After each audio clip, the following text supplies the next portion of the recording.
ওবায়দুল, জি sir. Messi যখন opposite টিমের থেকে দূরে থাকে তখন ওই অপোজিট টিমের কোচ মনে মনে কি বলে? স্যার এই মুহূর্তে তো মাথায় আসতেছে না।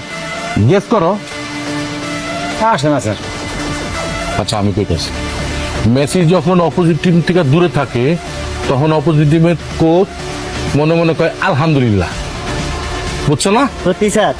হ্যাঁ, কিন্তু কথা হইতাছে যখন মেসি ডি বক্সে ঢুকতে লাগা, মানে কাছে চলে আসছে অপোজিট টিমের, তখন অপোজিট টিমের কোচ মনে মনে কি বলে?